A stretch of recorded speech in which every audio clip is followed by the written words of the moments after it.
ಪ್ರಾಂಶುಪಾಲರು 80 ವಿದ್ಯಾರ್ಥಿನಿಯರಿಗೆ ಶರ್ಟ್ ತೆಗೆದು ಬ್ಲೇಸರ್ನಲ್ಲೇ ಮನೆಗೆ ಕಳುಹಿಸಿರುವ ಅಮಾನವೀಯ ಘಟನೆ ಜಾರ್ಖಂಡ್ನ ಧನ್ಬಾದ್ನ ಕಾರ್ಮೆಲ್ ಸ್ಕೂಲ್ನಲ್ಲಿ ನಡೆದಿದೆ. ವಿದ್ಯಾರ್ಥಿನಿಯರು ಶಾಲೆ ಮುಗಿಸಿ ವಾಪಸ್ ಮನೆಗೆ ತೆರಳುವಾಗ ಪೆನ್ಗಳಲ್ಲಿ ಯೂನಿಫಾರ್ಮ್ ಶರ್ಟ್ಗಳ ಮೇಲೆ ಪೆನ್ ಡೇ ಎನ್ನುವ ಸಂದೇಶಗಳನ್ನು ಬರೆದಿದ್ರು. ಇದರಿಂದ ಸಿಟ್ಟಿಗೆದ್ದ ಪ್ರಾಂಶುಪಾಲರು 80 ವಿದ್ಯಾರ್ಥಿನಿಯರಿಗೆ ಶರ್ಟ್ ತೆಗೆದು ಬ್ಲೇಸರ್ನಲ್ಲಿ ಮನೆಗೆ ತೆರಳುವಂತೆ ಮಾಡಿದ್ದಾರೆ. ಪ್ರಾಂಶುಪಾಲರ ನಡೆಗೆ ವಿದ್ಯಾರ್ಥಿನಿಯರ ಪೋಷಕರು ತೀವ್ರ ಆಕ್ರೋಶವನ್ನು ವ್ಯಕ್ತಪಡಿಸಿ ಪ್ರತಿಭಟನೆ ನಡೆಸಿದ್ದಾರೆ. ಸ್ಕೂಲ್ನಲ್ಲಿ 10ನೇ ತರಗತಿ ವಿದ್ಯಾರ್ಥಿನಿಯರು ಪೆನ್ ಡೇ ಆಚರಣೆಯನ್ನ ಮಾಡ್ತಾ ಇದ್ರು. ಪೆನ್ ಡೇ ಅಂತಂದ್ರೆ 10ನೇ ಕ್ಲಾಸ್ ವಿದ್ಯಾರ್ಥಿಗಳಿಗೆ ನೀಡುವ ಬೀಳ್ಕೊಡುಗೆ ಸಮಾರಂಭ.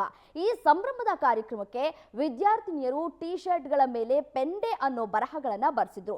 ಇದು ಮಹಿಳಾ ಪ್ರಿನ್ಸಿಪಾಲರ ಕೆಂಗಣ್ಣಿಗೆ ಗುರಿಯಾಗಿದ್ದು ಕಠಿಣ ಕ್ರಮವನ್ನ ಕೈಗೊಂಡಿದ್ದಾರೆ.